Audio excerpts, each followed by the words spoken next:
Salam Bapak Ibu semua. Pada waktu saya mengucapkan selamat Paskah kepada para sahabat channel Tidak Biasa yang bertepatan pada Jumat Agung, banyak orang yang berespon dengan memberikan selamat Jumat Agung Pak Jul. Dan bahkan ada yang mencoba menasihati saya dan mengatakan bahwa Paskah itu hari Minggu yang membuat saya seolah-olah orang yang tidak tahu apa-apa tentang kekristenan. Nah, 4 tahun yang lalu Bapak Ibu sejak video ini ditayangkan, saya sudah pernah membuatkan sebuah video edukasi bahwa Paskah itu adalah hari kematian, bukan hari kebangkitan Kristus. Mengingat Kristus adalah anak domba Allah yang harus dikorbankan pada hari Paskah sesuai dengan Paskah Yahudi yang pertama sekali mereka adakan di Mesir, yang videonya Bapak Ibu bisa search dalam channel ini. Nah, sekarang mari kita bahas perjalanan pergeseran hari Paskah yang awalnya diperingati sebagai hari kematian Kristus, namun pada akhirnya menjadi hari kebangkitan Kristus yang dimulai dari perbedaan pandangan antara Polikarpus, yaitu murid langsung daripada Rasul Yohanes, dengan Anicetus, pemimpin gereja Roma, yang kemudian berlanjut sampai kepada perdebatan antara Polikrates dengan Paus Victor, pemimpin gereja Roma. Paus Victor sempat mengambil langkah mengekskomunikasi Polikrates, uskup Efesus yang merupakan suksesi daripada Rasul Yohanes. Nah, tindakan itu mendapat teguran keras dari Irenaeus. Nah, untuk itu kita akan dibantu oleh literatur ini. Di dalam The Fathers of the Church Ecclesiastical History, dituliskan di sana, Polikrates memimpin para uskup di Asia dengan penuh keyakinan untuk menyatakan bahwa mereka harus melestarikan kebiasaan yang telah diwariskan kepada mereka sejak dahulu kala. Polikrates sendiri dalam sebuah tulisan yang ia buat untuk Victor dan gereja Roma menggambarkan tradisi yang telah diturunkan kepadanya dengan kata-kata ini. Oleh karena itu, kami menjaga hari yang tepat, tidak menambah atau mengurangi, karena bahkan di Asia, tokoh-tokoh besar telah tertidur, maksudnya sudah meninggal dunia Bapak Ibu, yang akan bangun pada hari kedatangan Tuhan ketika ia datang dengan kemuliaan dari surga dan akan mencari semua orang kudus, yaitu Filipus, salah satu dari 12 rasul yang telah tertidur di Hieropolis, dan 2 putrinya yang perawan, serta seorang putrinya lagi yang hidup di dalam Roh Kudus dan telah beristirahat di Efesus. Selain itu, ada juga Yohanes, yaitu rasul yang bersandar pada dada Tuhan, seorang imam yang telah memakai tutup dada, martir dan pengajar. Ia beristirahat di Efesus. Di Smyrna ada juga Polikarpus, uskup dan martir, dan di sana ada Traseas, uskup dan martir dari Iumenea yang beristirahat di Smyrna. Dan mengapa aku perlu menyebutkan Sagaris, uskup dan martir yang beristirahat di Smyrna, dan juga Papirius yang terberkati, dan Melito, sida-sida itu, yang hidup sepenuhnya dalam Roh Kudus dan tinggal di Sardis menantikan kunjungan dari surga ketika ia akan bangkit dari kematian. Perhatikan, mereka semua merayakan hari ke-14 Paskah sesuai dengan Injil, tidak pernah menyimpang, tetapi mengikuti sesuai dengan aturan iman. Selanjutnya, dan aku, Polikrates, yang paling hina di antara kamu sekalian, melakukan hal yang sama menurut tradisi kaum keluargaku, yang beberapa di antaranya aku ikuti. 7 dari sanak saudaraku adalah uskup, dan aku yang ke-8. Dan sanak saudaraku selalu merayakan hari ketika orang-orang membuang ragi. Jadi saudara-saudaraku, setelah hidup 65 tahun di dalam Tuhan dan bergaul dengan saudara-saudara dari seluruh dunia dan membaca seluruh kitab suci, aku tidak takut terhadap apa yang mengancam kami. Sekalipun orang-orang itu lebih besar daripadaku, karena aku telah berkata, kita harus lebih taat kepada Allah daripada kepada manusia.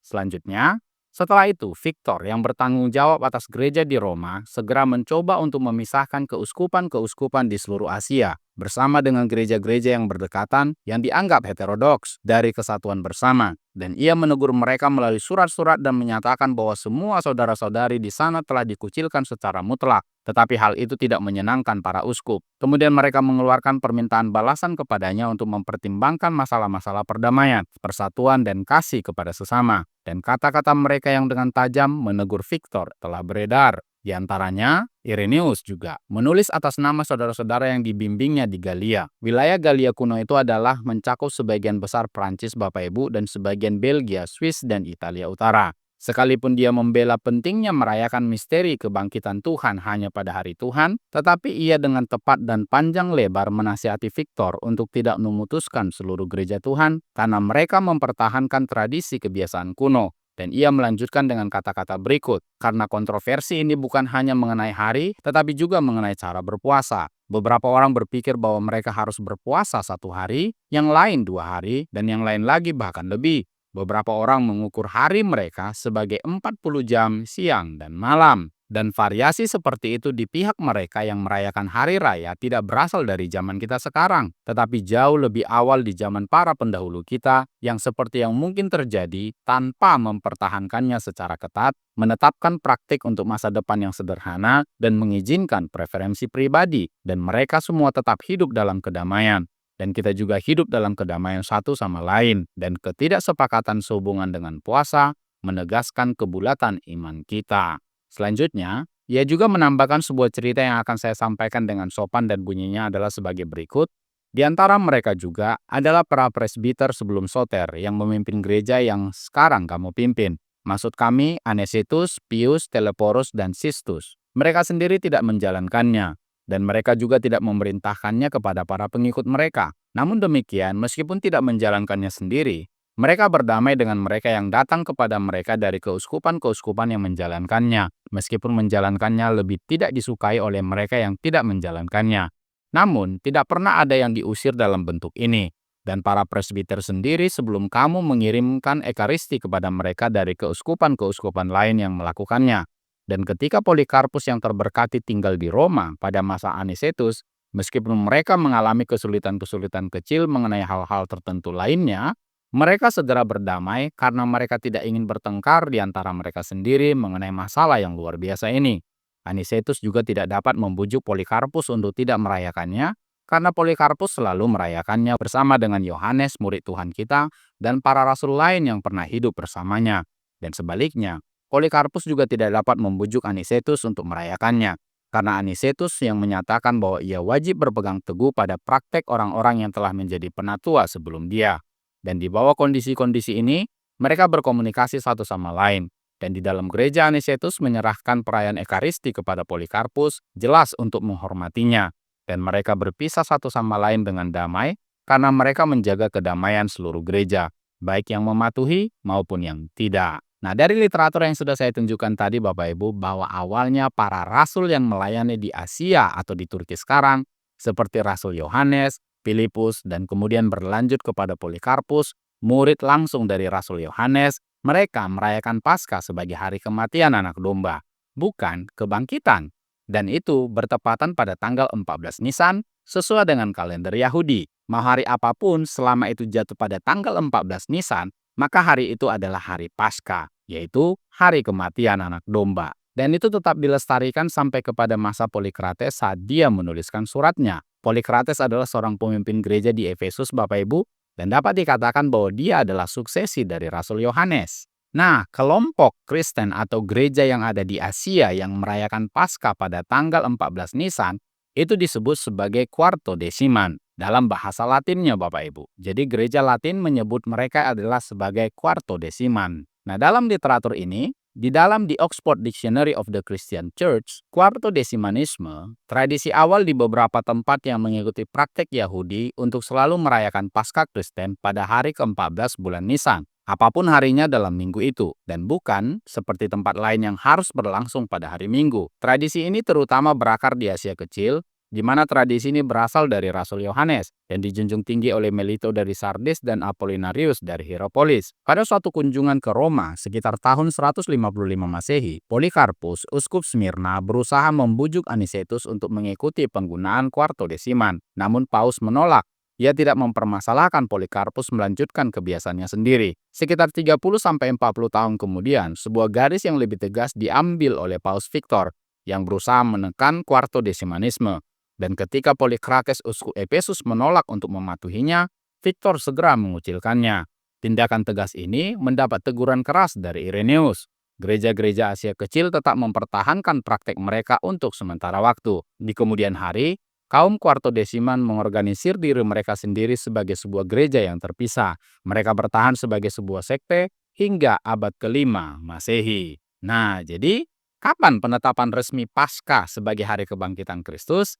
Perubahan Paskah dari hari kematian Kristus yang jatuh pada tanggal 14 Nisan menjadi hari kebangkitan Kristus, yaitu menjadi hari Minggu secara resmi, ditetapkan pada saat Konsili Nikea, Bapak Ibu. Jadi Konsili Nikea lah yang menetapkan hari Paskah itu jatuhnya pada hari Minggu. Sementara para rasul yang melayani di Asia, mereka memperingati 14 Nisan sebagai hari kematian, bukan hari kebangkitan. Dan saya sudah tunjukkan tadi latar belakangnya Bapak Ibu.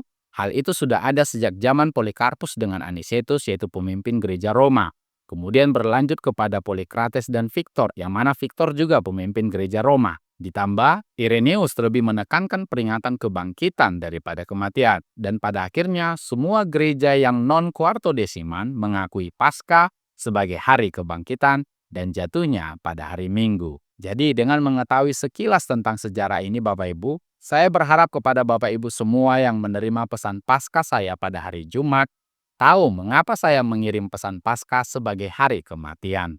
Memang sebenarnya harusnya pada tanggal 14 Nisan yang lalu Bapak Ibu, dan itu sudah lewat pada waktu video ini ditayangkan, ini sudah jatuh pada tanggal 20 Nisan. Saya dan keluarga minggu lalu, tepatnya pada tanggal 14 Nisan, merayakan Paskah sebagai hari kematian yang disertai dengan puasa. Tetapi karena mayoritas orang Kristen punya pemahaman bahwa Jumat Agung adalah kematian dan Paskah adalah kebangkitan, maka saya mengirimkan pesan Paskah pada waktu Jumat Agung. Jadi kalau ada saudara-saudara kita yang mengirimkan selamat Paskah pada hari Jumat Agung, Bapak Ibu yang menerima pesan itu tidak langsung buru-buru menggurui orang itu, karena pada awalnya Paskah adalah hari kematian, bukan hari kebangkitan Kristus.